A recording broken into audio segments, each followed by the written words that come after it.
Good evening. Thank you for joining us for Week 9 of the Friday Football Final. We have a Sweet 16 pack of games for you tonight, and we start with history on the line for Hollidaysburg in our Game of the Week. Pat Welter has more from Tiger Stadium. You don't lose tonight! You don't lose on senior night! Let's get out! Yes, sir!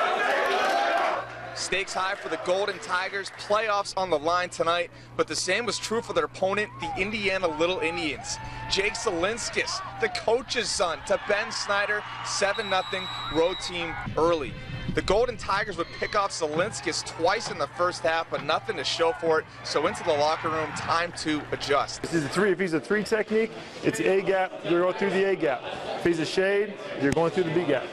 Second half, it's more of the same as Connor Schutte caps off a methodical drive. That makes it 14-0. Golden Tigers make the change at quarterback in the second half to Ryan Adams. He adds a late score here, but it's too little too late as Hollidaysburg sees its season end 21-7. You're going to be better men, better fathers because of this season. You overcame, you persevered every week. A special message from Coach Delattre to his seniors said he couldn't thank them enough for the foundation they've built here and that he will love them forever and forever have changed Hollidaysburg football. More from the Golden Tigers coming up later in sports in Hollidaysburg. Pat Welter, 6 Sports. Pat, thanks. Altoona 6-2. They're in the WPIAL playoffs facing Connellsville tonight. First quarter, Devin Mitchell screens out to Caleb Thompson, tells a couple Falcons to get off me. Makes it 7-0. Second quarter, Connellsville threatening. Mountain Lions bite hard on the play action, and Caleb Pittsmont is wide open. Back to Altoona. Kevin Givens playing beast mode. The Pitt recruit, well, he's just pumped that the script is back. A 42-6 Mountain Lion romp. Likely a home playoff game awaits. Moving to the Laurel Highlands, where the Bailey Bowl has a little less fanfare this year, but Richland and Forest Hills played essentially a playoff elimination game tonight. Richland's Brandon has won his last 2 meetings against Father Don, but Dad won every other one before then. Forest Hills led 21-7 in the third. Richland's Johnny Kutchman pass deflected, but caught by Andrew Ludwig to make it 21-14. Rangers follow, march down the field. Joe Donahue fumbles, but he does not care for your fumbled snaps.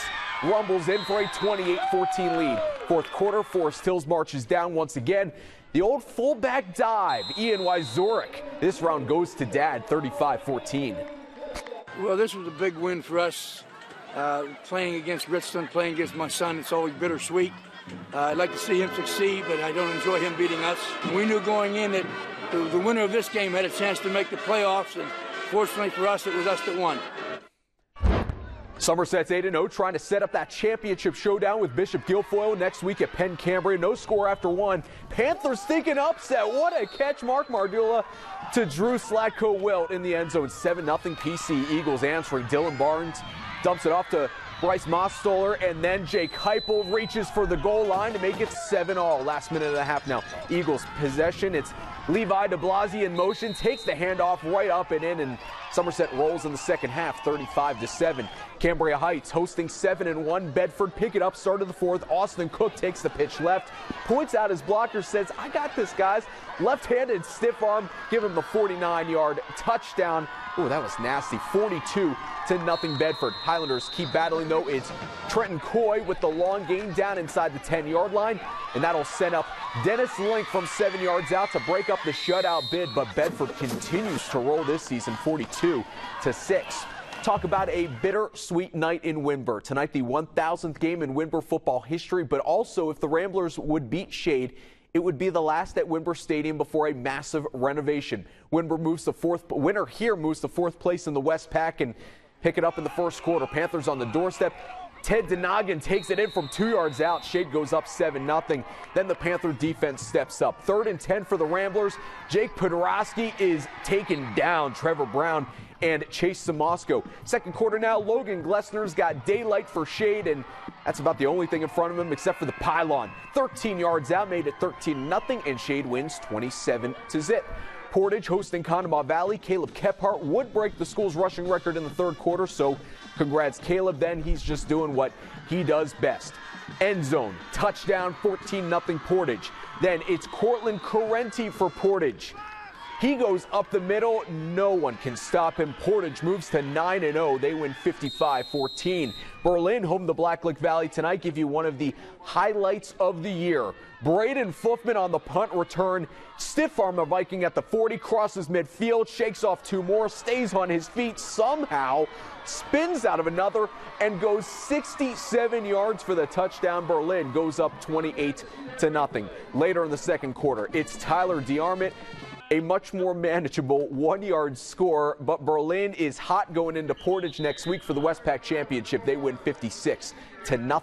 Myersdale 6-2, looking to secure a home playoff game as they travel to North Star. Cougars go 3-out on their first possession. Cole Clark back at his 41. He's got blockers, and he is going untouched. The District 5 hurdles champion just showing off here. The Myersdale D also in the Cougars grill all night. Kent Myers, Connor Christner, Justin Dunmeyer in on the party, but the man was Cole Clark. Twitter shout out this dude, Cole Clark 15, and Myersdale rolls to a big win 43-7. And we're only halfway through on the Friday football final. A classic coming up in the ICC, plus conference titles to be won when we get back.